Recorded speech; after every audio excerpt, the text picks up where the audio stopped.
is like no place else. Wait, you can't recycle the bag. You have to throw it away. Proper recycling keeps it that way for everyone. Bags tangle in machinery and can bring sorting efforts to a halt. No bags. Trash the bags and keep our recycling program moving forward. No, Mom, look, no plastic bags. Do your part to keep our recycling bag-free. Trash the tanglers or return them to participating retailers. For more information, visit TampaBayRecycles.org.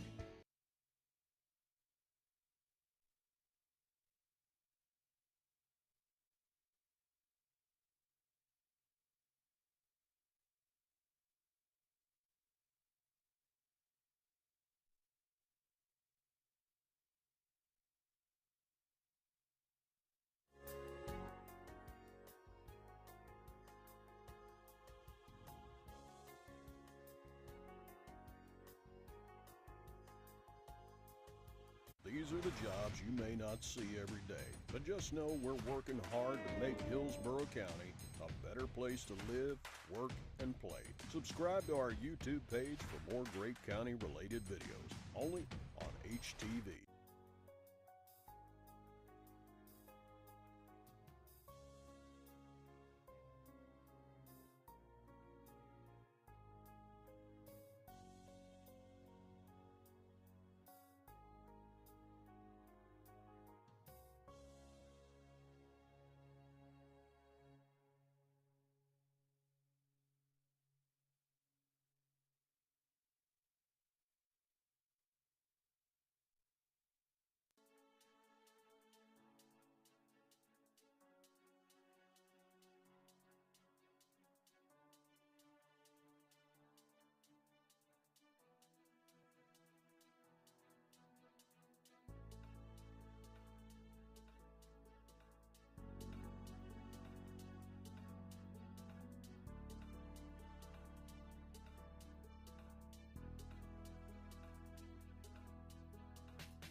Good morning and welcome to Hillsborough Transportation Planning Organization, a meeting for Wednesday, April 10th, 2024. Let us stand and recite the Pledge of Allegiance.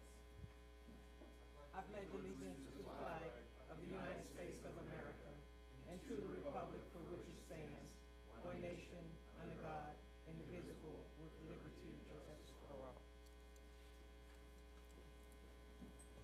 Just want to read into the record, Commissioner Wastel is unable to attend this morning's meeting. And Gail, with that, can we have a roll call, please? Commissioner Myers? Here. Mayor Ross? Here. Commissioner Owen? Here. Commissioner Wastel is excused.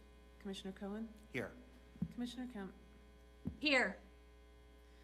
Councilmember Clendenin? Here. Councilmember Hurtak? Here.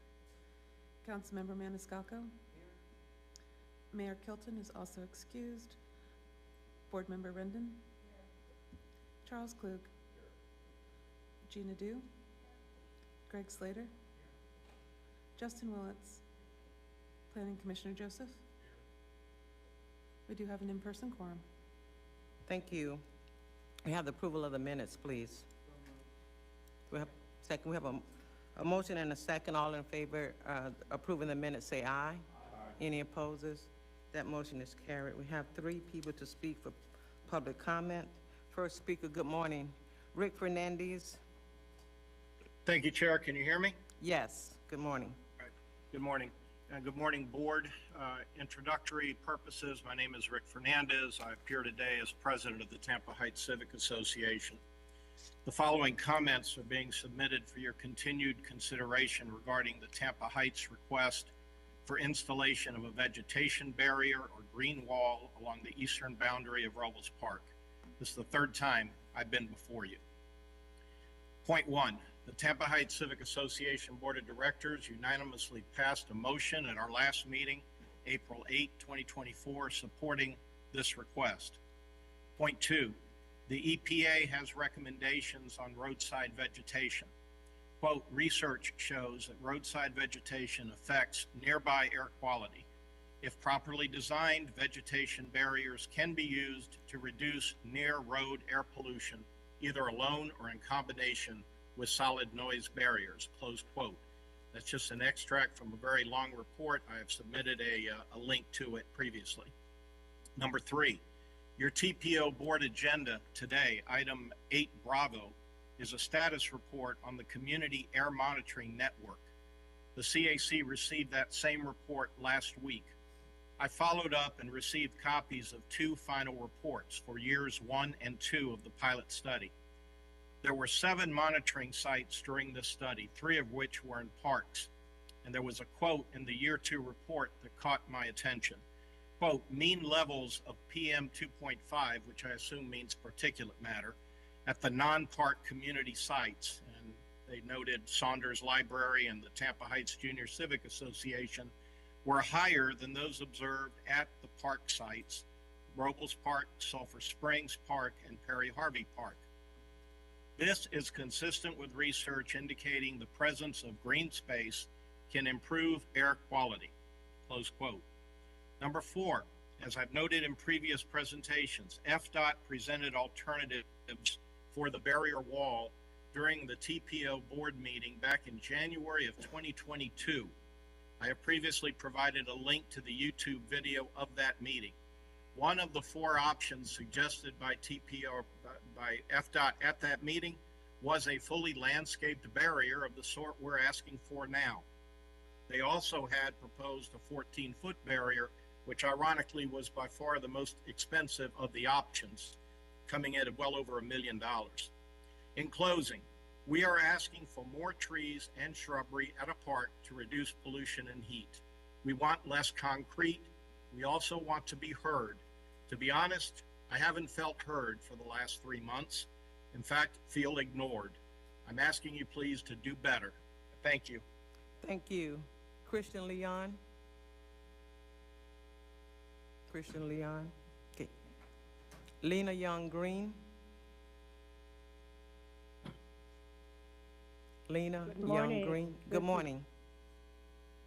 Good morning. Thank you for another opportunity to come before this board. I want to reflect what Rick Fernandez, our president of our Civic Association in Tampa Heights, commented earlier in his, just previous to me. We have been asking about this issue for a long time. The fact that DOT provided a response over 2 years ago that gave us some indication that we would be having the discussion about the natural barrier, the trees, rather than the 14-foot wall, which cost way more than the trees at that time. Having communicated back and forth on this, having attended and making comments this third time, 3 months running, and as of today, I have not, and as far as I know, the rest of the community has not even gotten a letter, a comment, a call to say that we acknowledge that you all are making this request of a body that's representative of our community. At least we should have some written, some documentation that we are being heard. This is about the health of our community. It's about the health of our residents who live around this park. It's about the environment. It's about improving the spaces where we are. Please respond to this request, and please, please let us know that you're considering us, the residents who live in this area around Robles Park. Please direct Department of Transportation to come out and have more conversations with us and to consider the less expensive trees and the more impacting to the environment of having trees rather than 14-foot walls. Thank you. Thank you. This closes our public comments. We're going to move right into committee's report and advanced comments. Rick Fernandez. Thank you, Chair. Good morning. Again, sound check. Can you hear me? Yes. All right. Thank you much. This is the Chair's report for the Citizens Advisory Committee. We met April 3rd, 6 to roughly 8 p.m. Had a full house, easily met in-room quorum. We had one action item presented to the CAC. That was the annual certification of the metropolitan planning process. Staff presented this item, which is also on today's TPO board agenda. The CAC approved it unanimously. There were 3 status reports presented.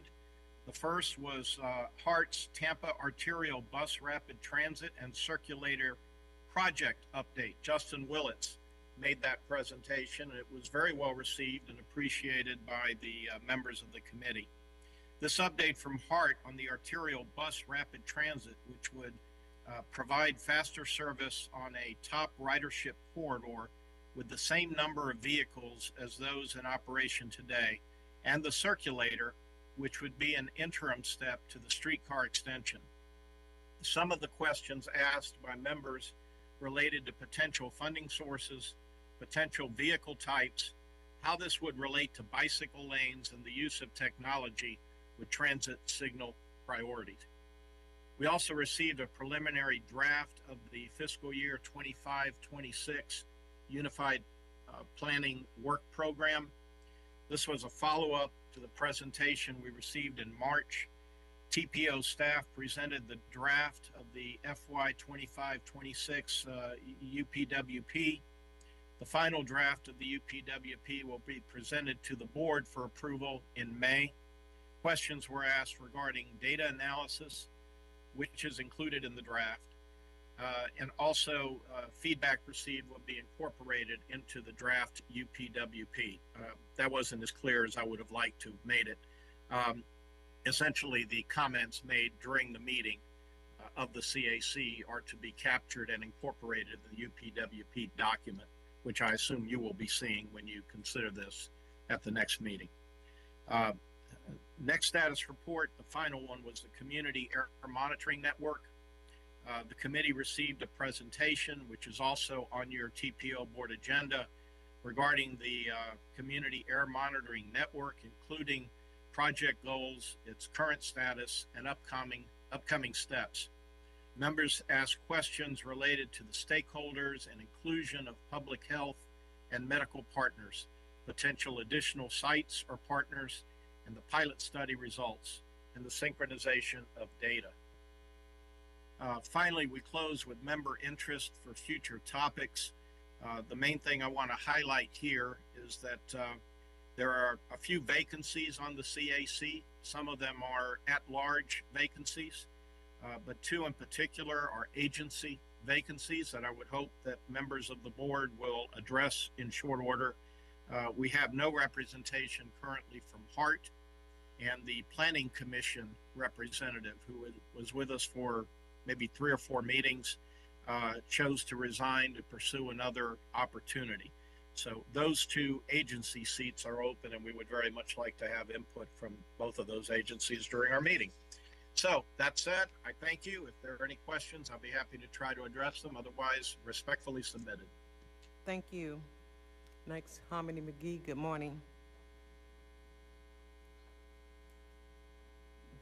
Good morning, Harmony McGee, TBO staff.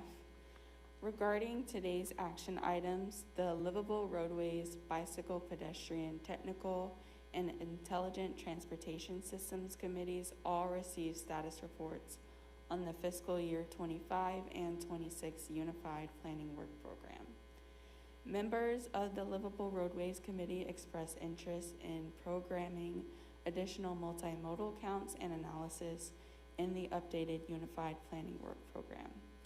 The Transportation Disadvantage Coordinating Board will receive this item as a status report on April 26. Both the Technical Advisory Committee and the Citizen Advisory Committee approved the annual certification of Metropolitan Planning Process. Public comments were received on social media. On Facebook, community member Dana expressed her gratitude for the Spanish translated Access 2050 Transportation Survey. Dave Coleman provided feedback regarding the upcoming Future Leaders in Planning program and the Planning and Design Awards, stating he does not approve of TECO Energy being a sponsor, but is glad that the Future Leaders in Planning program will serve as a great educational opportunity that will equip the next generation to make decisions that will positively impact the community. Mike LaMarca inquired about the Future Leaders in Planning program, asking if there is a similar opportunity for adults. Plan Hillsborough staff followed up to confirm his interest and are currently working on developing an educational opportunity that is suitable for adults. Updates will be provided as details are confirmed. On Twitter, the Dig Daily Dose expressed their enthusiasm for the upcoming Planning and Design Awards and are looking forward to seeing the innovative projects that contribute to shaping our county's future. They also provided their sympathy as the TPO took a moment to recognize the collapse of the Baltimore Francis Scott Key Bridge.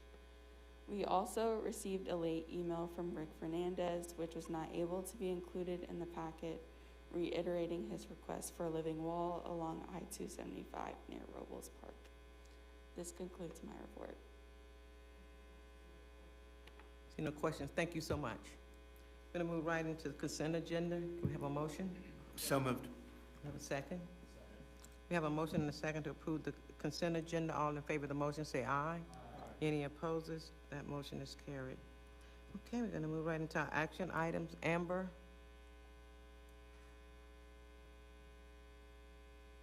Good morning.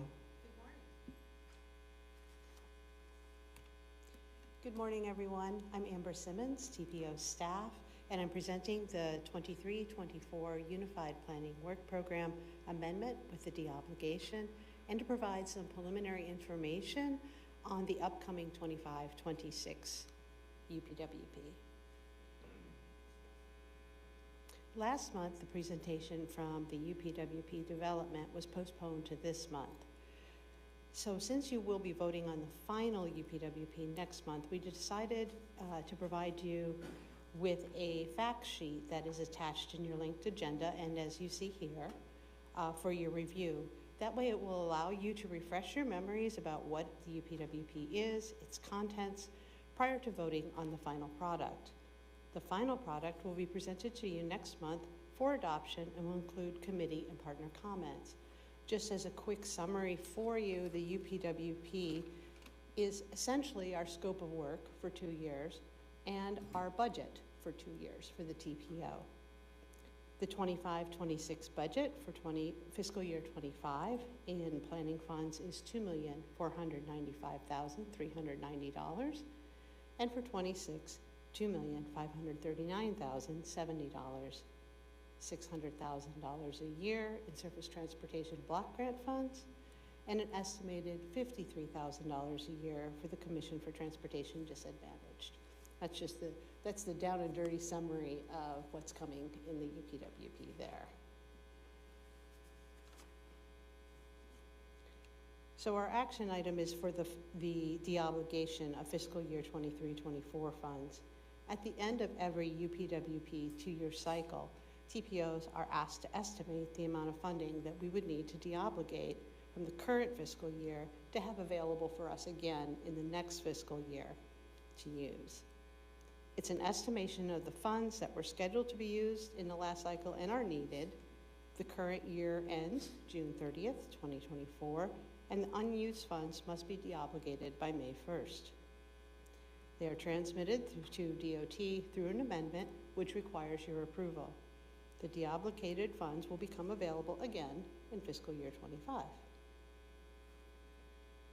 The deobligation request for planning funds was $498,350, surface transportation block grant funds of $140,000, and State Transportation Innovation Council funds of $12,000. Deobligation amounts are generally due to several factors. The primary reasons for ours is the changes in personnel due to retirements and resignations and a lot of project timing. We've listed a few of the projects that are in progress that will conclude by after June 30th. As you can see, most of them are related to the long-range transportation plan, and then they will continue into the next fiscal year.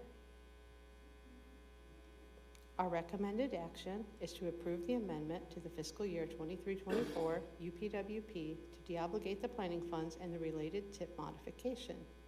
I believe that would be for a roll call vote as well. Any comments and discussions? Thank you so much. Gail, can we have a roll call vote, please?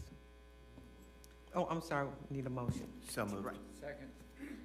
We have a motion and a second. All in favor of the motion say aye. Aye. Any opposes? Now we need a roll call vote. Commissioner Myers? Yes. Mayor Ross? Yes. Commissioner Owen? Yes. Commissioner Cohen? Yes.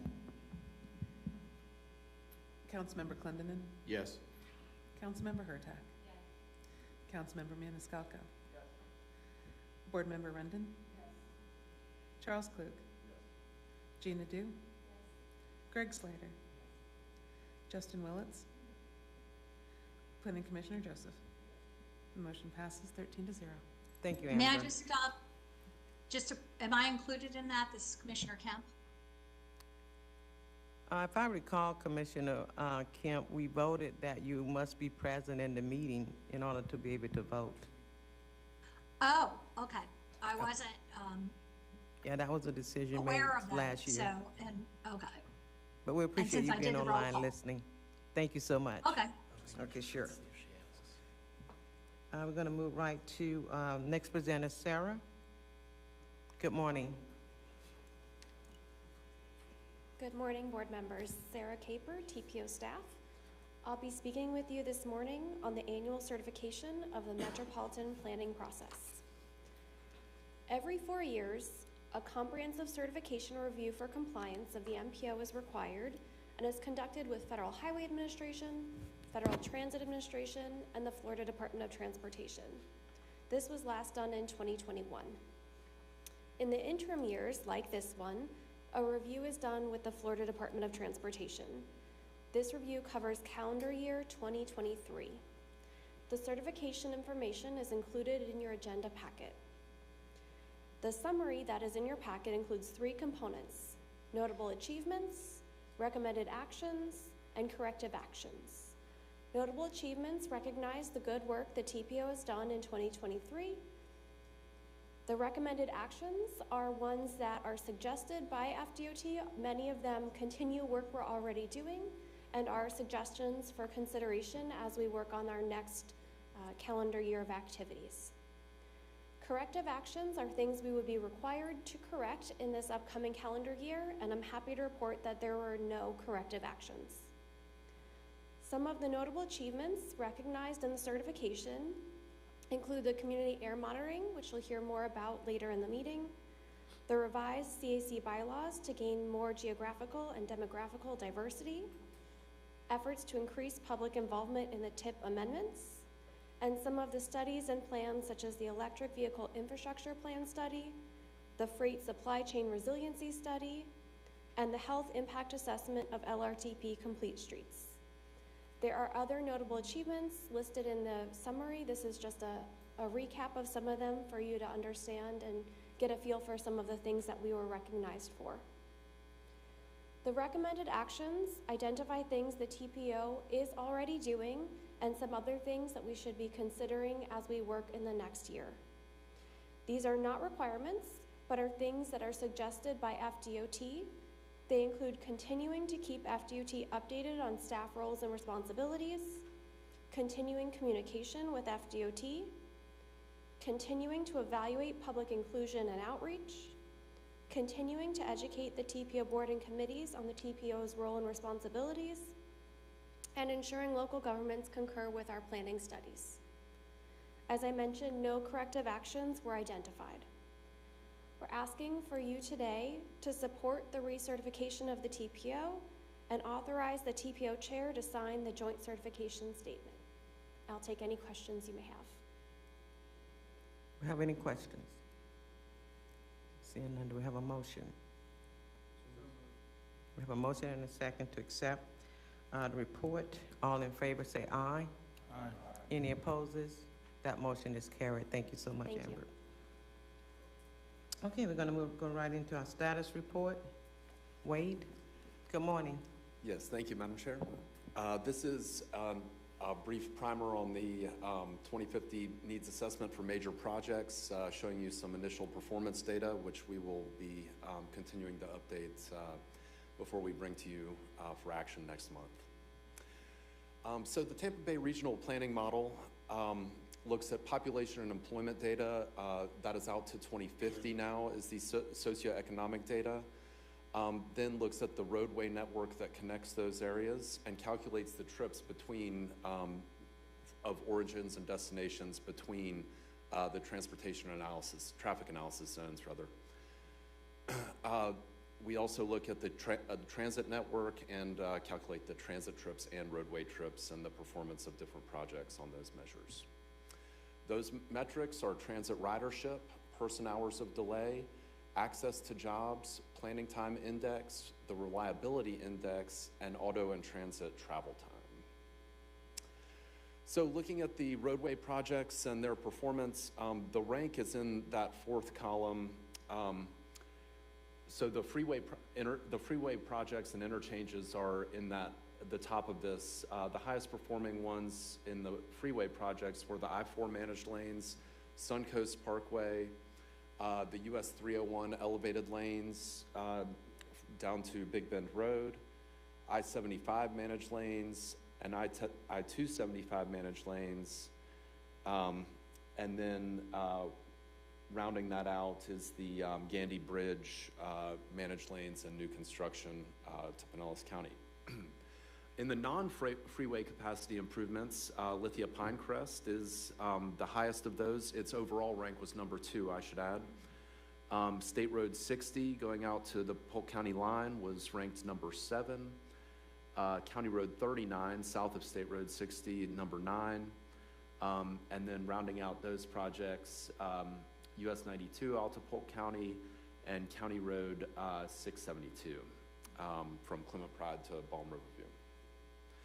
Of the transit projects, the South Tampa multimodal corridor going down along the Summit Expressway to Old Port Tampa was the highest ranked of those. The Metro Rapid on 50th and 56th Street BRT from USF to Brandon was next. The airport to downtown transit following that. The Metro Rapid Brandon Transit next. And then rounding that out, US 41 from, which could be a rail on the CSX line from Bradenton to Brooksville. US 301 bus rapid transits down to Big Bend Road on that new elevated roadway if it should come to pass, and the Tico streetcar extension. We will be, we have those as overall percentages of mode shift right now, but we will have ridership numbers and cost estimates for those eventually, so we can get a full cost-benefit analysis on those metrics. For transit access to jobs, the highest performing ones were the airport to downtown transit, I-275 managed lanes, which improve the transit performance, the South Tampa Rail, USF to Brandon, I-275 managed lanes, the US 41 project from Bradenton to Brooksville, the Tico streetcar extension, and again, I-275 managed lanes. For auto access to jobs, the highest ranking project was the Suncoast Parkway, the State Road 60 widening, the I-75 interchange reconstruction, the crosstown or the US 301 extension or elevated lanes, the Metro Rapid Brandon and I-75 managed lanes, then moving down the list. I won't go through each one of these individually. For planning time index, the top performing projects were the Suncoast Parkway again. That's out to the Pasco County line, Lithia Pinecrest, I-75 managed lanes, and the US 301 extension. For reliability index, Lithia Pinecrest was the highest ranking of those, followed by the Suncoast Parkway, I-75 and I-4 managed lanes, and the US 301 elevated lanes, followed by County Road 39 and US 92. For auto travel time, again, I-4 managed lanes, followed by Lithia Pinecrest and County Road 39, the US 301 elevated lanes, and then I-75 and I-275 managed lanes. Improve those metrics the most. For transit travel time, it's interesting to me, and we need to dig into this a little bit, but the I-75 and I-275 managed lanes rank the highest, followed by the US 301 elevated lanes. And then we have the transit modes listed below, USF to Brandon, the Tico streetcar extension, and that CSX rail, Bradenton to Bradenton to Brooksville rather. So I know that's a lot of information. We will be coming back with cost estimates on those projects and some additional metrics for your consideration, but next month. But I'm happy to answer any questions you may have. Thank you. So we have no questions. Can we have a motion just to receive the report, please? Can we have a motion and a second to receive the report? All in favor say aye. Aye. Any opposers? That motion is, thank you so much. Thank you, Madam Chair. Okay, Lizzie?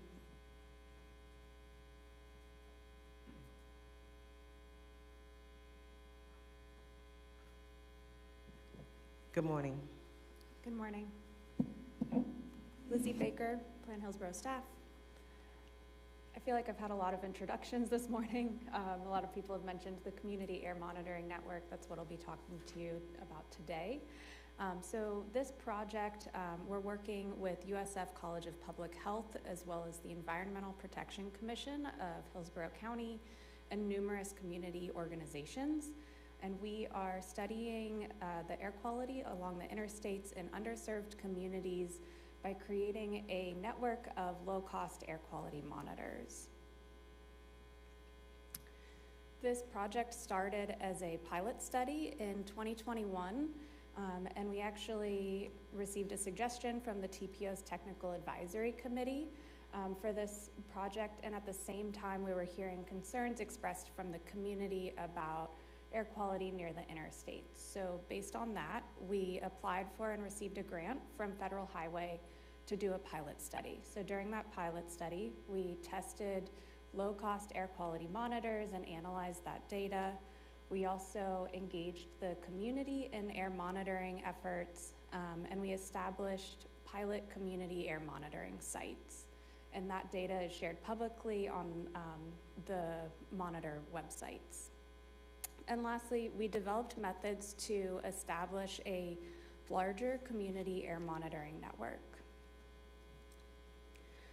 So during the pilot study, USF identified the Clarity Node S and Purple Air, which are on the screen, as suitable for community air monitoring sites. I also have the Purple Air monitor here, so it's very small. The Clarity monitor is about the size of a shoebox. So those monitors are installed at 7 pilot sites. Those are community air monitoring sites, and those still exist today and will continue forward with the network expansion. USF also co-located the monitors at 2 EPC regulatory sites to compare the data between the low-cost monitors and the regulatory monitors. So based on the success of the pilot study, we applied for and received additional funding from the EPA and Federal Highway. And so this project is fully funded by those grants, and it spans from 2023 to 2026. And we will be establishing approximately 20 to 25 additional community air monitoring sites along the interstates. We will also evaluate the pollutant concentrations and the data over a much longer period of time. And we're also focusing on building capacity within the community around air pollution, air monitoring, and how the built environment plays a role. So I went into a little bit about kind of how this came about, but why are we focusing on this? We are ultimately working towards community capacity around air pollution and air monitoring. We also want to be able to characterize and continually monitor localized air quality where people spend their time, where they live, learn, work, and play. We also want to use this data ultimately to inform transportation and land use planning and decision-making processes.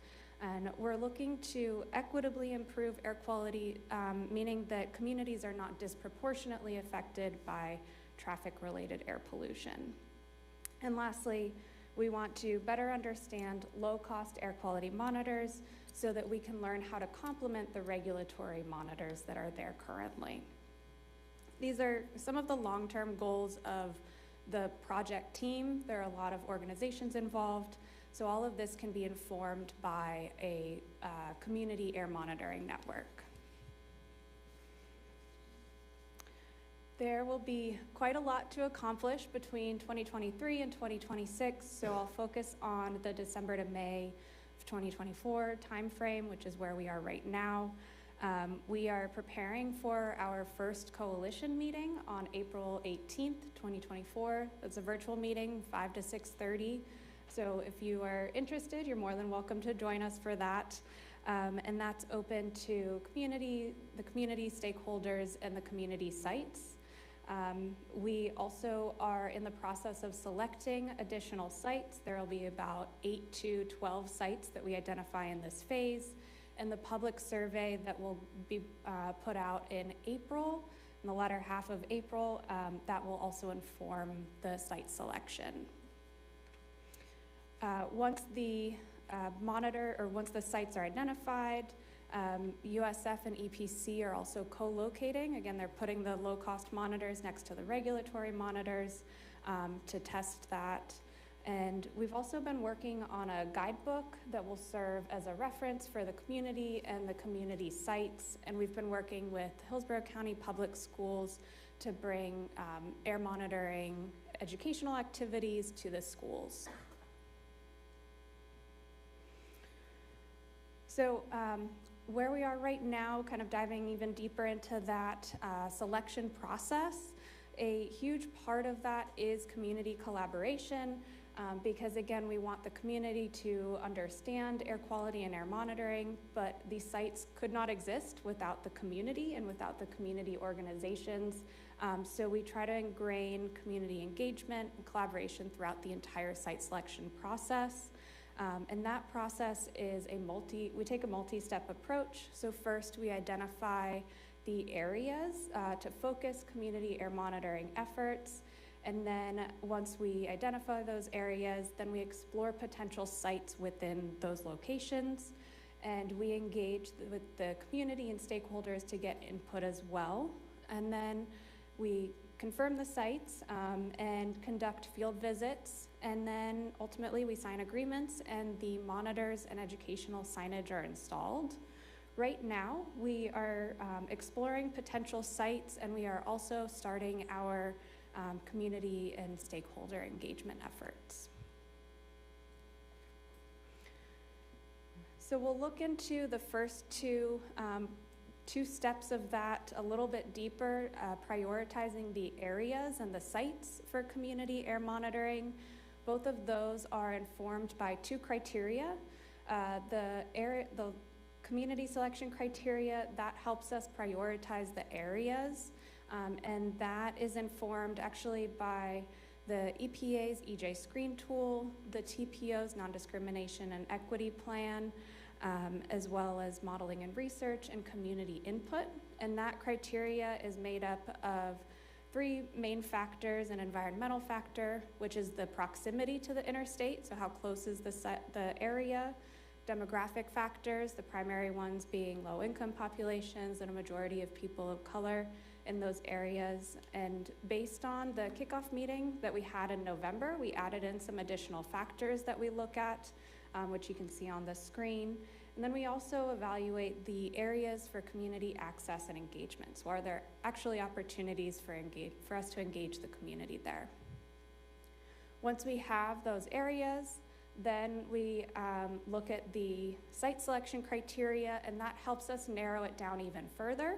So we look at community access and engagement. More specifically, is this a location where people congregate? We look at the proximity to the interstate, but again, more specifically, we're looking at organizations and locations within 1,000 feet of the interstate. We do have a handful that will be 3,000 feet or more from the interstate for comparison purposes. And then we ask them, are they interested in participating longer term in this network? And we look at the logistical considerations as well, such as is there access to power and Wi-Fi, or if there's solar, then does it get sun for 6 hours? So based on the community selection criteria, the pink shaded areas that you see on the screen, these are the areas that have been prioritized for this phase. So we're currently exploring sites within these locations. So if you have any suggestions, we're more than happy to hear them and would love suggestions or any contacts that you have within these locations. During the pilot study, our chair, Commissioner Myers, you suggested New Mount Zion Missionary Baptist Church, and they've been a great partner, and they're one of our pilot sites that we'll be continuing on. So you'll have an opportunity to provide suggestions now. You can provide them later during the public survey. You can also provide suggestions at that point. Before we get into any questions or comments, just a reminder that we do have the coalition meeting on the 18th. So you are more than welcome to join that. And we have the public survey that'll be coming out, so keep an eye out for that. And I do also want to note that Wyatt is listed here. He just recently joined the TPO, so he was also working on the project. So I'm happy to answer questions now. We will both be available to answer questions in the future about this. We do have some questions. Thank you for your report. Councilman? Schools, and specifically primary schools or daycares, priority, but even the high schools. Is that in consideration of site placement? And you show, was that included in maybe a general broad area that I missed? Yeah, thank you. Schools are a huge group of sites that we look at. We're actually working with the Hillsborough County Public Schools Green Team, so they're a sustainability team, and they're helping us to get in touch with the schools. We've also identified a couple of schools that may be sites for this next phase. Okay, Mayor Ross. Thank you, Madam Chair. Thank you, Ms. Baker, for the report. Very good job. I do have a question, though. We're getting better and better at finding out what I think common sense kind of tells us. I mean, the closer you are to an interstate and the more cars that are on that interstate, the more dust and particulates are in the air, and the further away you get, the less that is true. My question is, and I don't know who to direct this to, you or the secretary perhaps, I'm not sure. What do we do about it? I mean, this is very interesting. There's a lot of dust in the air around the interstate, and we're getting better and better at quantifying that dust. But what do we do? What's the actionable part of this? What do we do to mitigate this? I mean, it doesn't do any good to measure it unless we have a way to mitigate it. And what is that? I think that's a really great question, and it's one that we are currently asking ourselves and evaluating. Right now, we are kind of just seeing what the data brings back to us, and we will develop recommendations based on that. One of the ideas that we've had is this could potentially inform the tip, so it could inform that. But again, the specific recommendations, we'll kind of wait and see if we see disparities in locations, so we could kind of target the projects in those areas. But what kind of projects would reduce the particulates in the air? So it kind of well, there's kind of two different ways that you can get at it. So one is you can distance people, or you can put up barriers. So that's kind of one general category. The other is to reduce the number of particulates that are created. So there are two different, those are very broad categories, but two general ways that you can reduce that. So whether it's putting up for example, the noise walls or vegetation to kind of disperse it. So that's one option. The other is if you're reducing the number of cars that are going along a certain area, then that is one way to reduce the number of particulate matter that's in the air or other emissions. Also EV, electric vehicles are another option. Thank you. Thank you for this study, and congratulations for getting some more funding for putting more sites in. I have one recommendation that I don't think I saw on there, which would be Meacham Urban Farm. If you're not already working with them, it kind of seems like a perfect space.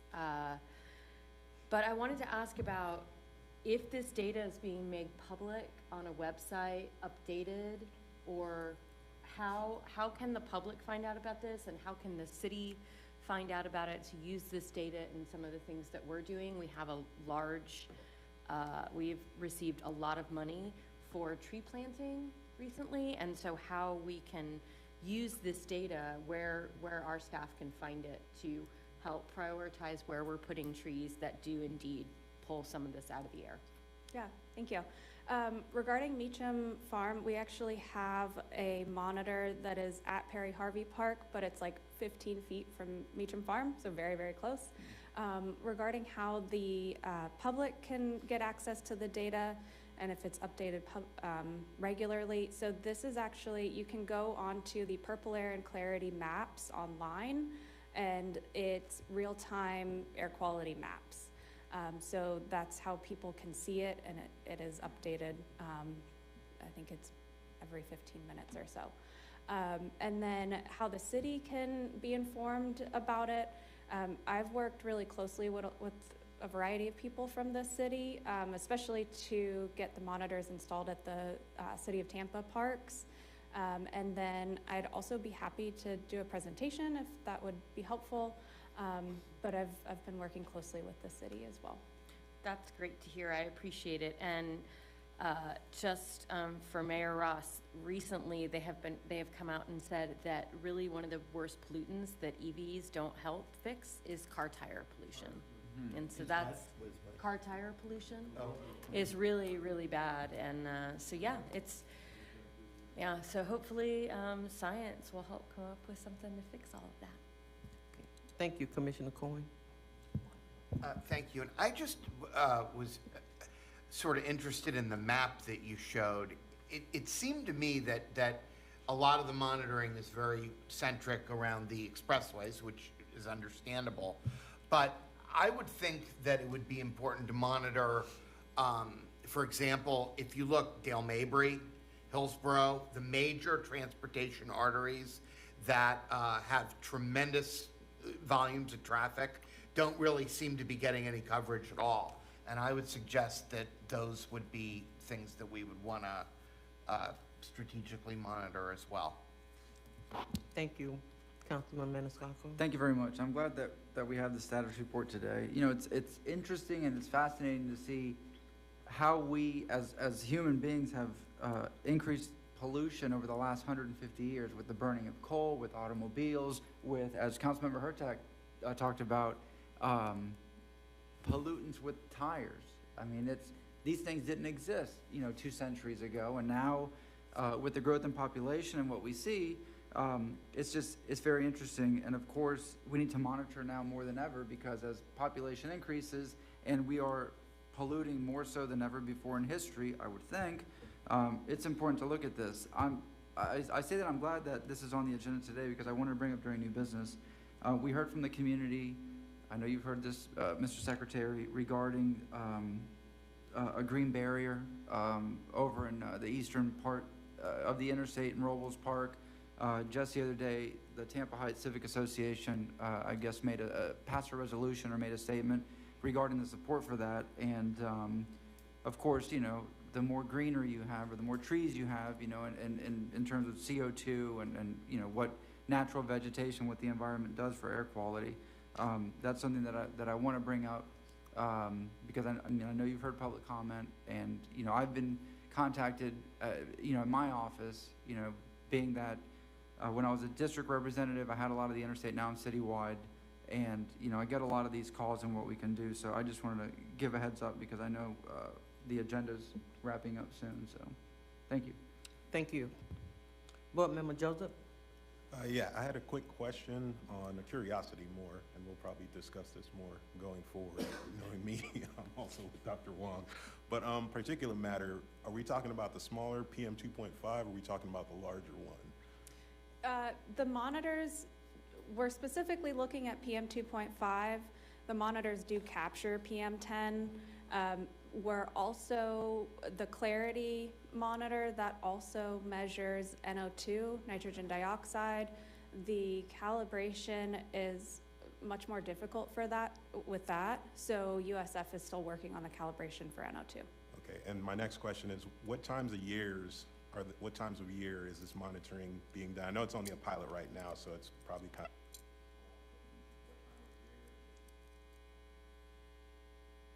I'll just talk loud. What time of year if it's fixed, and are you guys headed towards continuous monitoring? It's all year. So the monitors are up all year round. They are very small. So they just go up on a pole on the side of the building, wherever is deemed suitable for it. And it monitors continuously, which is a really great feature of this. All right. Yeah, and I'd be interested in knowing, because we hear a lot of talk here about trees and trees being able to suck a lot of this stuff up. When you study NAAQ's National Ambient Air Quality Standards, you learn that a large part of particulate matter is pollen and dust, right? Probably one of the largest parts of particulate matter is the pollen that comes from the trees, right? So there's a distinction that has to be made about what types of plantings that we're doing. We can't just throw plantings out there, because when we throw plantings out there, sometimes they put pollen in the air, and that causes all sorts of breathing problems and respiratory problems too. So I think as we go forward with this, it'll be interesting to see not just near roads and stuff like that. I heard one of the speakers earlier talk about in parks. You know, people are starting to extrapolate and make statements about this stuff now, but I'll wait and see what happens in the future. I think it will be interesting to see what particulate matter we're getting from our parks also and our plantings. I think that'll be an interesting thing. Yeah. Thank you. Thank you. Seeing no other questions, can we have a motion to receive the report? May I? Commissioner Kemp? Thank you, I appreciate it. I just want to say I appreciate the presentation, and I have looked at this frequently and have asked questions in the past, so I'm pleased with this. And as I understand, the most intense pollution that occurs in particulate matter is along the interstates because of the high volume of traffic and the speed and the passage of the number of cars that happen, and that it creates a airshed that is particular to about a mile around the interstates. And as Councilwoman Hurtak said, it's not it no longer is. We've had good control or in growing in that in regulation of exhaust fumes and NOx, but it is now great volume of it, and will continue to occur with electric cars, comes with the tire particulate matter, which is actually to my surprise when I read about it, microplastics and microplastic pollution in our waters and bays that are beginning to be identified. And I even saw a study from USF that got some attention a couple of years ago from vehicles and tires. The other is brake dust. And I was not familiar with all this, but that these are particularly a problem within the airshed of roads like interstates, not so much with even high volume roads like Dale Mabry that are at street level, or Hillsborough Avenue at street level, that the interstates are in particular one of the great areas where this is very dangerous. And the other, some of the watershed studies that have been done more recently have shown high childhood asthma in the airshed of these interstates, as well as adult asthma, cancer, and other high blood pressure, other effects that people are suffering or more likely to have if they're within proximity of an interstate. So I just wanted to say that I'm particularly pleased that we're doing this, and those are some of the concerns that I have raised in the past. And this is, I think, a new area that is only starting to get attention, in the last decade. Thank you. We have a motion now to receive the report. I didn't hear who made it. Okay. Councilman, you made them? Okay. We have a motion and a second. All in favor of the motion say aye. Any opposes? That motion is carried. Now we're joining the Executive Director's report. Good morning. Good morning. Thank you, board members. This is shaping up to be a very succinct meeting, and I'll do my best to keep that on track. The TPO special meeting will be held on April 30th. At that meeting, the agenda will include a presentation on some options for how to represent transit operators on a Tampa Bay MPO. We're really looking forward to a robust conversation on that topic. The regular TPO board meeting for May will be on the 8th, 10 a.m. in this room. The Transportation Management Area Leadership Group will meet on May 17th at District 7 headquarters, and that is when the Pinellas and Pasco representatives will join our representatives to discuss the options that come forward about how to represent those transit operators. The SCTPA, Suncoast Transportation Planning Alliance meeting was moved from May 17th to June 14th, and in order to better align with a Central Florida MPO Alliance meeting. The June SCTPA will be held at District 1 headquarters, which is in Bartow. And then last, earlier this month, I received a letter transmitted to the TPO from the Hillsborough BOCC. I read that letter and included it in the packet for your review. The letter requested that the TPO establish a new prioritization method to move forward projects that are located in the urban service area expansion areas of Balm Riverview and Waimama Village. If the TPO takes up that issue and provides direction in alignment with the BOCC request, 8 projects that are either in the 2045 cost feasible plan or proposed for addition in the 2050 cost feasible plan would be kind of like moved to the top of the priority list. Those 8 projects either touch or are located within the expansion areas of Balm Riverview and Waimama Village. And if the TPO board approves that request, again, they would earn a top place on the priority list. I bring that up today because I'm hoping to seek some clarification if my summary and assessment of the letter reflects the intention of the BOCC. And if it is the desire of this board, staff would need some time to operationalize that directive with the methodology, and then would have to bring it back to the TPO for review and approval, and then seek to implement the new methodology, which requires staff time and some resources. So before we take that on, I'm kind of seeking guidance on if my assessment is correct and what the board seeks for us to do about it. Madam Chair, may I? Yeah, thank you, Madam Chair. And this obviously was my motion at the Board of County Commissioners, and you know, when I first became a commissioner, I kind of enjoyed a little bit of the partisan stuff, the 4-3 votes. They were honestly kind of fun, but as I become a commissioner here a year and a half, I really relish and enjoy the 7-0 votes. And I realized this one wasn't that, but I just want to say, hear me out on this, okay? Commissioner Myers brought forth an item to expand the urban service area, or get a report to expand the urban service area. Well, 100% of it is in my district. And I don't have to tell everyone on this board the issues that we have with roads and infrastructure in East and South County. And now it looks like 40 to 50% of the future growth is still gonna concentrate on East and South County. I'm not delusional. I know that I represent the area that has all the land, and that's just the way it is. But the purpose of this motion, I don't want everyone to freak out on this. The purpose of this motion is just for us to prioritize roads and infrastructure as the urban service area expands. Look, I'm listening to the reports today. It seems like we're already doing that in a way. Mr. Wong, would you agree with that? It seems like we're already making a reprioritization. Every time that they mention Lithia Pinecrest, I get a tear in my eye.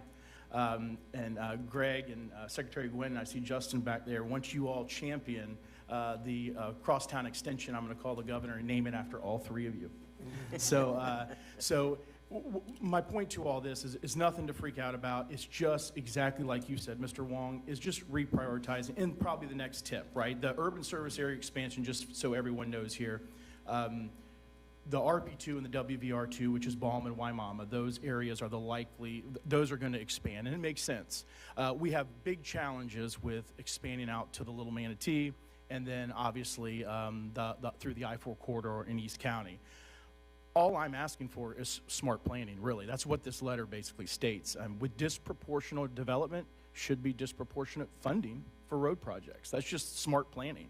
So I just don't want everyone here to freak out as if this letter and my position is everything has to be concentrated on East and South County. That is not my purpose. My purpose is really for the board to send correspondence to the TPO so we, 1, know what's going on with the urban service area expansion, and 2, that we're planning appropriately and putting road projects, making them more of a priority as we expand, which again, I think is just smart planning. So that is the purpose of it, and Johnny, I think you nailed it perfectly fine.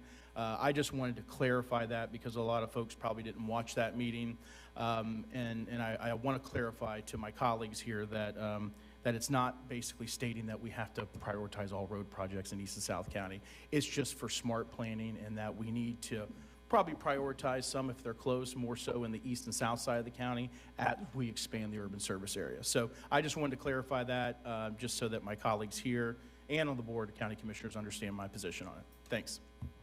thank you. Councilman Clendenin.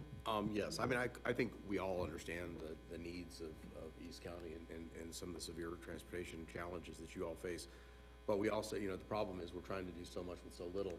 And we have so much unmet needs in the urban core that have been decades in the making that we still haven't been able to rise to that challenge. So it's just this backlog of transportation problems that we have. So I think as we have that discussion, I think we have to have an open, honest discussion and maybe, reevaluate some things, but, it can't necessarily be a prioritization of accommodating growth with neglecting the growth we've already experienced and haven't accommodated. So I think that's something that we have to really seriously consider as well. Okay, thank you. Mayor Ross. Thank you, Madam Chair. So as all of us, when we're here, we wear a variety of different hats, and sometimes you have to remember which hat you're wearing when you're talking. When I'm here, I view my role on this board as representing 1.5 million people in this county, and really outside the county too, in a way. But I also remember that I have a city back home waiting for me also. And when I read the letter, which I know you didn't write the letter, so sometimes when staff writes a letter, it gets a little lost in the, but along Councilmember Clendenin's idea, I'm a little concerned. I get it. I get that this is where the growth is going to occur and is occurring, and that we have to be prepared for that. I'm a big proponent of Lithia Pinecrest because we didn't prepare for that, and look where we are now. So I get it.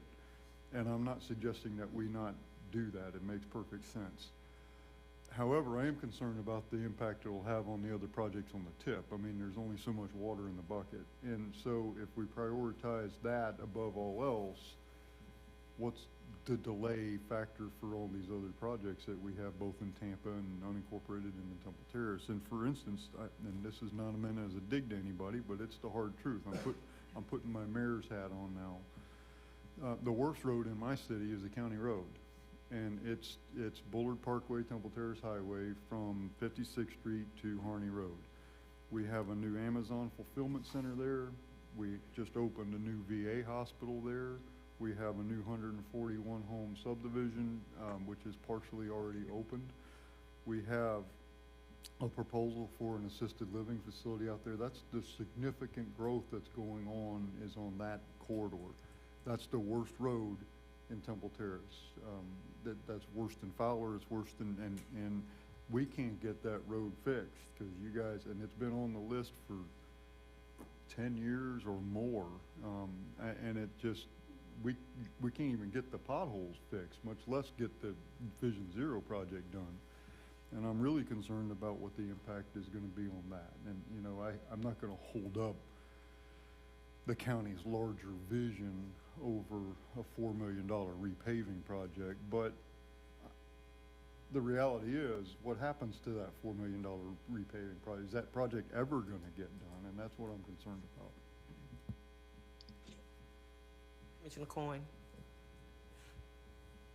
Thank you very much. Look, these are the real issues that our community is facing as we continue to grow the way that we have been. And couple of things. First of all, the two things are not mutually exclusive. We're not going to ignore the needs of the more established and essentially older parts of the more urban community, all of which have significant needs. But at the same time, the growth pressures in the county are significant, and we know that. And Mayor Ross, you mentioned wearing all different hats. I want to remind everybody that Tampa Bay Water and Hillsborough County are investing hundreds of millions of dollars to increase water capacity in South County in the areas that we're talking about directly.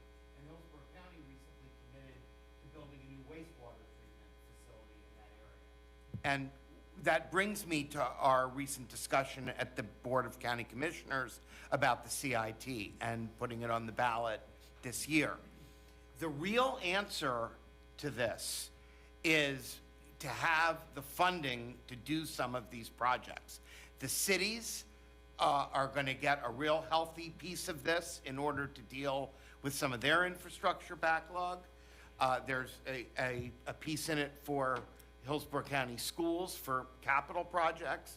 But the most important thing is that we actually we'll have some revenue coming in to start to make some progress. And I think that Commissioner Owen's point is just that we're going to have to make sure that these investments that we're making in South County particularly are across the board. Otherwise, you're going to have a real problem. And that's that, not that we don't have other real problems, but we can't invest in all this water infrastructure and issue bonds based on the ratepayers of the future, paying them if the houses and the residences and the people don't exist to pay for it. And they can't exist to pay for it unless all of the infrastructure is built out, not just pieces of it. So, you know, it's a balancing act, but I'm hopeful that if we do get some relief from an extension of the CIT, it will give the municipalities particularly a real opportunity to get at some of this backlog, and the county as well. I mean, we have a huge backlog of projects, all of us do. And we do have something on the table that's going to relieve some of that, I think. Thank you. Councilwoman Hurtak. Thank you. Growth really needs to pay for itself. Impact fees, that's been in front of the county commission before, and they were raised, but they need to be raised more. I mean, impact fees, we have to start paying for what our growth with the growth that's coming. So I understand that this is an issue, but unfortunately, the impact fees in the county and the city were so low for so long that now we're trying to do the backlog to fix this, and it's unfortunate that we're having to fix this crisis, but we have to. And as Commissioner Cohen said, the CIT will help. Unfortunately, it's only for 15 years, so we're going to have to go through this again. But All for Transportation would have done this too, would have helped pave roads, and we can't seem to get taxpayers to agree on it because we as the elected leaders can't agree on it. And I think that's part of the issue, is that we all have to look at it clear-eyed and say, yes, we need the money to fix this stuff. And it's very political, and that's unfortunate.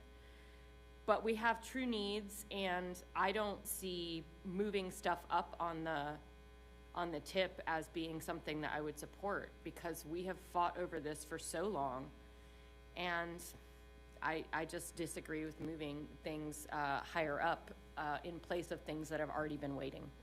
Thank you. Board Member Willis. Yeah, I just wanted to clarify. You said that the effect that this expansion would have would be to elevate projects that are currently not in the urban service areas, and then they would supplant existing needs. Is that correct? Or did Well, the reason why I wanted to bring it up today to seek clarification is because if you read the letter that was transmitted, take it at face value, I believe that would be the implication.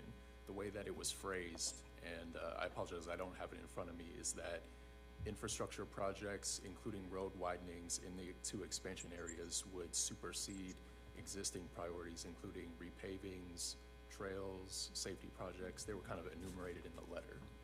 Okay, That's right. So along those lines, whether or not that would actually happen, I think the main thing is kind of to the councilwoman's point is we're still not able to fund the existing resurfacings with our existing budget. So prioritizing more capacity to add to the backlog is kind of just continuing to dig our hole. And the impact fee, I think, is appropriate for that. And I'll leave the transit piece alone for the purposes of this conversation. Okay. Thank you. School Board Member Redden. Yes, thank you so much. You know, I want everyone to take into consideration we have 240,000 students getting to school every single day. We talk about it every single day on how education is the number one priority for bringing growth into this community, bringing economic development into this community. And if we don't get students on time to school, we cannot have a good literacy rate. We will not have a good graduation rate. At the end of the day, it's the number one reason kids graduate from high school is if they are at school. And that means we have 75,000 students going to school on school buses every single day. And the other 150,000, a little bit more, are going to school via vehicles. Those roadways getting students to and from schools, getting parents to and from their jobs have to be the priority. And if that's where the growth is and they're sitting an extra 30 minutes on the road and students have to get up a half hour early to get to school, that's insane.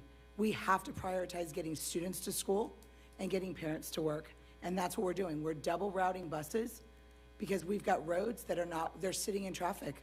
When you go out into East County in particular with all the growth, I've got 3,800 students at one high school on a two-lane road that has got to be addressed. I've got students crossing a 4-lane road because it's not properly run. We've got to take into consideration as we move forward the growth of our neighborhoods, where we're putting schools, and prioritize making sure students get to school on time and parents can get to work on time, and making those things available to all of our community, because that's something that affects the entire county. And so we've got to make sure that those roads are able to get our students to school on time and our parents to work on time. Thank you. Thank you. Commissioner Kemp? Thank you.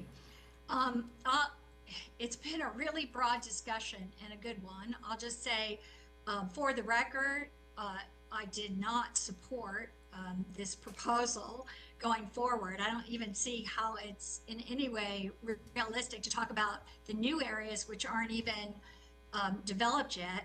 As well as my fellow POCC members know, I was a single vote not to even start moving on the discussion that happened the other day to add 10,000 single-family homes to outside the urban service area. And that's just a small part of the urban service area. I just think the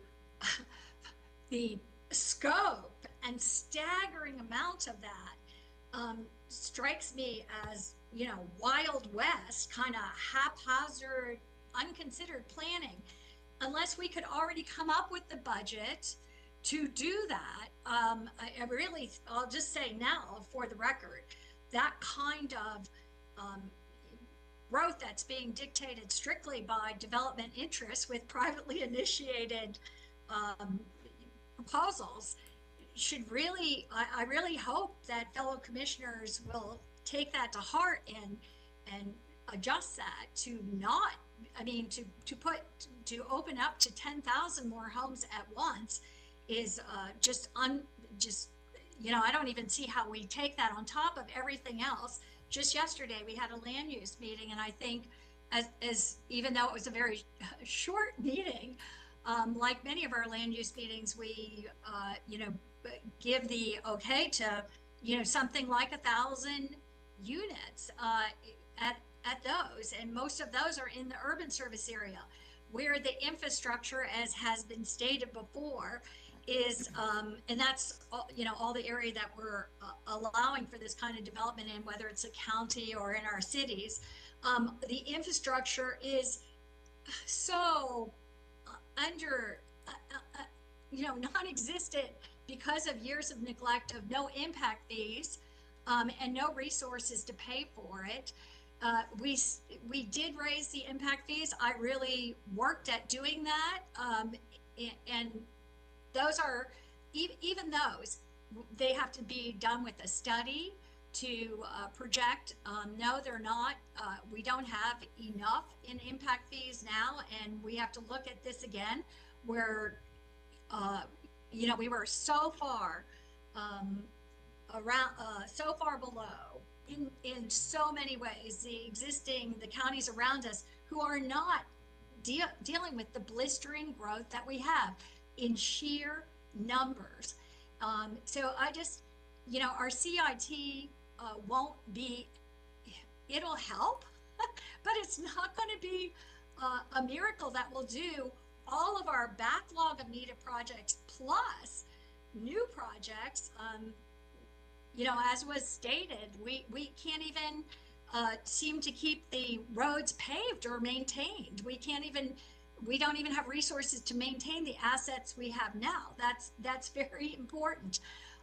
You know, and the impact fees, as high as people might think they are now, they need to be higher, but they do not cover the cost of new growth. I assure you, neither does the increased tax base cover that cost. We lose money all the time as we do this. And the further out we spread, the more infrastructure and more expense is needed. I wish that we had to pass a budget item every time before we approved opening up the urban service area and made sure that we had it budgeted for anything anyone thought. But we have such a backlog of infrastructure that's so desperately needed. And I don't see that either of the ways that we've mentioned, either the CIT or the raising of impact fees will help. But they are, I think, just, will start to tap into to dealing with our existing needs. And, we will need another initiative like Offer Transportation, which 57% of voters passed it and almost passed it in the last election as well. And, I think the public is there actually and willing to do that.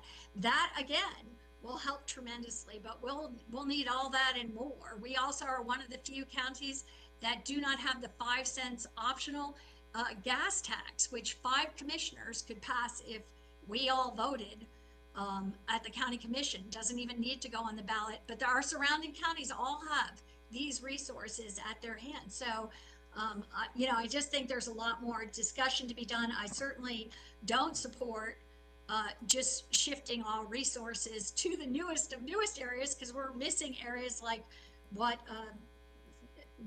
school member Rendon said, or what was brought up, a lot of already substandard roads that we have, substandard facilities. So I just think there's a big need here. I wish we were more proactive about actual planning, but just to say we're going to do it when there's no money to do it, and even do the backlog is not, that is not, that's not true planning. That's what we've been doing, I feel like, for decades and decades, is imagining without being able to, really bring the budget forward to even do a reasonable job at that. Thank you so much, Commissioner Kim. I'm going to refer to our Executive Director. Well, may I real quick? Hold on. Okay. You spoken one time on it. Well, thank you, board members. I really appreciate the robust conversation, and I brought this up because I don't believe that it needs to be quite as divisive of an issue as it has the potential to become. I think regardless of the specific wording in the letter, the intention to me communicates that we have an opportunity here to be proactive to address the issues. We know based on the population projections and the traffic modeling that a storm is brewing in East and South County, and whether that becomes a tropical storm or a Cat 5 kind of depends on our response. But I think we're aware of the potential for the issue to grow soon enough that we can implement some treatments to mitigate the potential damages later on down the line. And what I might advise to this board is, if you all agree, we could do a more comprehensive update of our congestion management plan.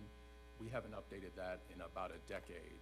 And I think for South County, maybe one of the things we look at is prescribing TSMO tech treatments now, because with the traffic congestion that's expected by 2050, there's the potential that if we don't do something soon, the congestion could rise to such a level that nothing will alleviate it other than widenings. But now, before the traffic is too bad, we could implement some tech treatments to make sure that it doesn't grow to that level before a widening project is the only way out of this problem. And so that would be the recommendation that I make to this board. If you all would like to take that on, we can work that into the 2-year work program. And the benefits of doing that kind of study would not only be limited to the county, because there are a number of arterials in Plant City, Tumble Terrace, City of Tampa that could implement the same types of treatments. Okay, Commissioner Owen. Yep. And I really did try to start off being nice on this issue. but it looks like, just to address a few things that we got off on a tangent on, the all for transportation tax, it's completely delusional if you think that that was a solution to road improvements in East and South County. It was a mass transit tax, and but I really don't want to get in the weeds on that. And if we're talking about impact fees, you know, if you're asking me why prior boards did not spend money on the areas that were impacted, I don't know. We still have funds sitting in South County, mobility fees that we haven't spent yet. So we did raise, not we, but the prior board did raise impact fees on developers. It's just us, our job, and this is not this board's job, but the Board of County Commissioners to use those impact fees timely on the areas that were impacted. I agree with Commissioner Cohen that the CIT is, I think it will be big for road improvements in East and South County. You remember the way that we have proposed this, 20% of those funds are going to be freed up that we're going to schools if it passes. So, you know, I'm not for raising taxes. I'll never support a new tax, but I think I clarified this really well, that the CIT is a renewal of an existing tax for critical needs, infrastructure, public safety. And I'm kind of getting a sentiment that a majority of folks here disagree with the board's decision on sending this correspondence. And I don't know, Mr. Wong, is there something where this board can send a letter back to the county commissioners if this is not the will of the board, stating that we don't want to, I would welcome that to the Board of County Commissioners, that we don't want to comply with this, because, you know, I would welcome that. If someone wants to make a motion, I won't support it, but I guess procedurally, what would be recommended if this board disagrees with the Board of County Commissioners, the majority? I think that's really at the TPO board's discretion, whether or not you want to draft a letter in response. I don't actually think that that action is necessary, because my understanding of it is just that it was a BOCC recommendation for the TPO board to consider. And if my assessment of that is accurate, then I don't think we need to do anything. But for courtesy, I'd be happy to draft that letter if you'd like.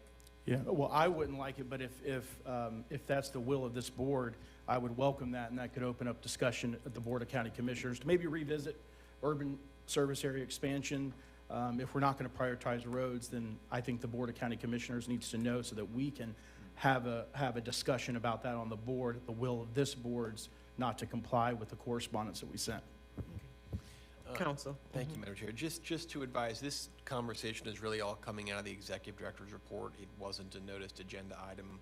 My only concern would be if the board wants to have a larger discussion and actually direct a different letter to be sent to another body. I think it should be an action item for board discussion so that there can be public comment in case. Let's do that. Yeah. Mayor Ross. Thank you, Madam Chair. And some of this has already worked itself out. I think some of the, if you get down to what is the rub, I think it's the language of the letter. Having heard some discussion here of what the intent of the BOCC was, it doesn't seem nearly as, I don't know what the right word is. It doesn't seem nearly as bad as but the tone of the letter, I think was, I mean, I don't have it in front of me either, but it was like, you're gonna do everything down there. You're not gonna pave another road anywhere in the county. You're gonna, all the money's going, you know, forget the tip, everything that has to do in these two, the new service area expansion is gonna go right to the top of the tip, and everything is gonna move down. And so that's, when I read it, I'm like, I called Johnny, I'm like, Johnny, what's the deal, man? Did we just close down all our projects in Hillsborough County because of these two areas? And I think there's been some clarity already brought here, at least in my mind, and maybe, I don't know, some form of another clarification, you know, a presentation for the public to say, this is what we mean. Because I think where this is gonna I think where we're gonna go sideways here if we don't have this discussion is at the tip. Because then that's where, when they're building the tip, and when we see the tip, we're gonna go, wait a minute. And you're gonna go, well, that wasn't the intent. We wanted these things prioritized, and then we're all gonna go, well, wait a minute, what happened to my project? And mine fell off, and Tampa's fell off, and, right, I think that's where, Yeah, and that we're may gonna happen. be, in June, we're gonna be meeting for 4 days trying to iron this out if we don't get a handle on it now.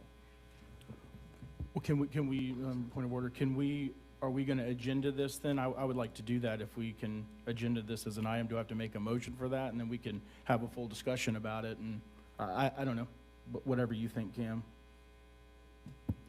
I'd leave to Johnny what can be agended, but just for sunshine purposes, it's always best if you're taking a vote on something that's going to change the direction on a board action, just to have it be an actual action item for discussion, so that if anyone wants to show for public comment, they can do that. Okay. Councilwoman Hurtak. It was Mr. Oh, okay. Just so, as you clarified, maybe you go back and speak to this on Board of County Commission. I like the analogy about the Category 5 coming to Southeast County. Category 5 hit many of the other areas of the county years ago, and we still have the devastation and wreckage from it. We haven't repaired it. So that's part of what we're facing. So I think when you look at that, that's part of, and I don't think anybody denies that I mean, we've had candor conversations about the needs of Southeast County and what needs to happen down there. But, my God, I mean, you talk about the county commission road, the county road in Temple Terrace. Some of our worst roads in the city of Tampa are county roads. So y'all come fix your damn roads, and we'll be in better shape.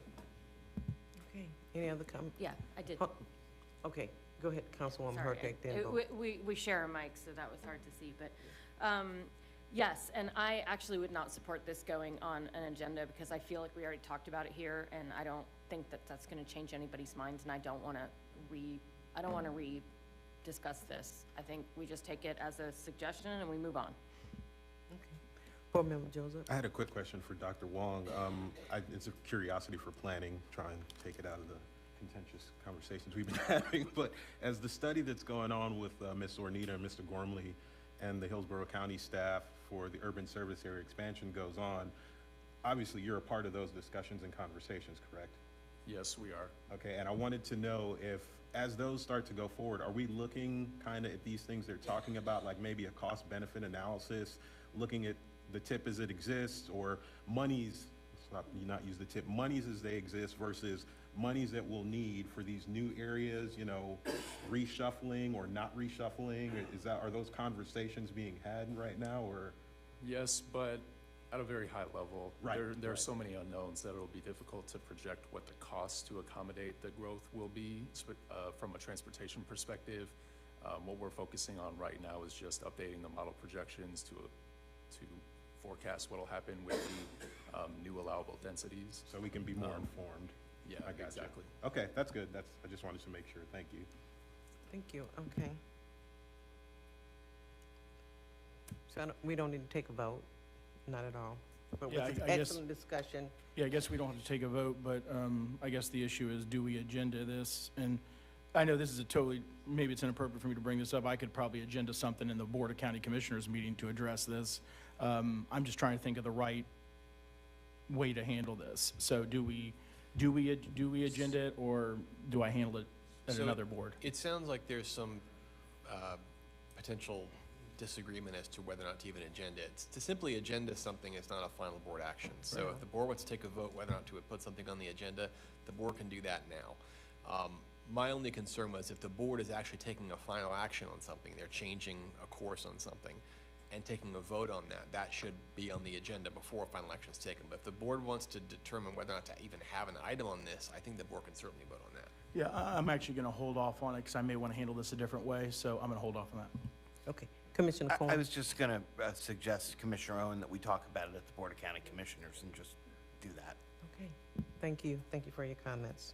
Anything else, Johnny? No, that's it for me. Thank you all. Okay, moving right along. Any old business? Oh, okay. The new business, council. Yes, ma'am. Thank you, Madam Chair. So I brought up earlier when we discussed the air monitoring that I've received communication from several folks. You know who they are. They spoke at public comment, and they've come the last few months regarding a green barrier over in the Robles Park area along the interstate. I know this has been years in discussion because it was if it's going to be the sound wall or if it's going to be vegetation. They keep asking for, green and vegetation and whatnot. And of course, we talked about air quality today and the other benefits of it. First, where can we go with that? And I know we've talked about this for years. Second, I believe there's a maintenance agreement with the city of Tampa in regards to if and when that is built, you know, whose jurisdiction it is. So I'll leave it to you, Mr. Secretary. Sure. So, our staff has met at least a couple times, maybe more than that, with members of the public who asked about the wall versus a living barrier of some type in the last probably couple of months. And what we've told them is that, in our opinion, the wall issue was resolved. If you remember, there was a lot of discussion, and we were asked to canvass the area. We went to every house that we could find people in out there, and almost unanimously, the people there said, we want a noise wall. We don't want a barrier just of trees. So I know there are some people who disagree with that, but the people that we canvassed that were along there all said we would prefer to have a wall. Members of this board told the media that it was unconscionable that we would not put the same treatment in a park that was in a minority area as we would in other areas, and we worked really hard to find a way to put that wall in. The wall is already halfway in, so the discussion on the wall seems to dominate when we meet. What I think would be productive is to meet and say, look, the wall is going to go in, but what else can we do? The vegetation that can go in complementing that wall. I think the city's going to have to be a big part of that, because the amount of landscaping that I believe they want is going to be more than could fit within our right-of-way, and so the city would have to allow it to be built in the right-of-way that the city owns along the road. And I think there's even a discussion, they talked about perhaps removing some of the roadway and expanding it. So I think it'd be great if our folks, the city staff that can make decisions and be a part of that discussion, and the members of the public meet again, take the wall off the table and talk specifically about the vegetation and what can we do. I think we can hopefully meet some of their expectations on that. Okay, so what I'll do is, you know, reach out to the folks in the city that would be in charge of that, and reach out to your office, and then coordinate. I mean, because I've been getting, you know, I mean, yes, the sound wall is, there's a lot of people that I know that support it all along the interstate. You know, many, not everybody, but quite a few people. And then having that green barrier, you know, just considering there, you know, a lot of these homes and public places are facing concrete. You know, this is just, it's nicer, it's better for the environment, it's better for the air quality. I mean, I'm not going to go into a deep discussion about that. But, okay, so what I'll do is I'm going to coordinate with the city, with your office, and then circle back around with the community. Thank you very much. Thank you. Councilman Clendenin. So, you kind of stole my thunder, because I was going to bring up the same issue, and I agree with you about the concrete barriers. That question's been asked and answered, so no point talking about that. So now we're talking about the green buffer between the neighborhood and the concrete barrier. Is there an existing landscape plan that you have that we grow from here? So I think we have options. The landscaping typically comes at the end of the project. Okay. And because they're working around it and don't want to disrupt the landscaping. The challenge has been the types of trees, for instance, that they've indicated they want would require a bigger area than we have available in our right-of-way. And so that's where we'd have to get the city to partner with us to say, okay, if instead of just fitting the types of trees that can exist in the right-of-way that you own, if we expand that area into the city's right-of-way, then you could look at perhaps bigger types of trees and more trees and different types of vegetation. So that's the whole discussion we need to have. But the plan is not entirely finalized now. I mean, we can change that up to the time that we get close to the end of the project, probably. Good, so it sounds like if the city's ready to play, you guys are ready to play, we can actually put this thing to bed. Thank you very much. Okay, thank you. Okay, Board Member McClure, thank you. You mentioned the environment several times today. Just want to give a shout out for this flyer here. So Great Port Cleanup, we started this about 4 years ago in conjunction with Earth Day. And last year we moved 80,000 pounds of trash from the Bay Waters. Almost all of that's coming from outside the port. We call it the Great Port Cleanup because we're the sponsors of this. But I'd encourage you and your staffs to participate in this. I think we also have removed every year about hundreds of scooters. These scooters you see around town, they just throw them in the water afterwards. So this is a really important project. 850 people participated last year. We're expecting 1,000 people this year. And there are t-shirts involved as well. So I encourage everyone to participate. Thanks. Where is it? It's all in port. You can contact us if you like. There's some contact information on this flyer, but you can contact me if you like and get some participation information on that. But we do it around the bay areas. It should be, you know, extended to the rivers as well. But a lot of like plastic cups and just trash, you know, straws, things like that that float around the bay waters and go in the mangroves. So, important project. Thanks. Board Member Slater. Thank you, Charles. Charles, just real quick, we had a whole team from our staff go do that port cleanup last year, and we found one location where we were finding trash that was coming from one of our contractors, and we addressed it afterwards. So we spent the whole day cleaning up, but then went to talk to our contractor afterwards to help clean some of that up. Okay. Any other announcements? Hearing none, it's 11:35. Enjoy the rest of your day. Thank you so much. We had a wonderful meeting.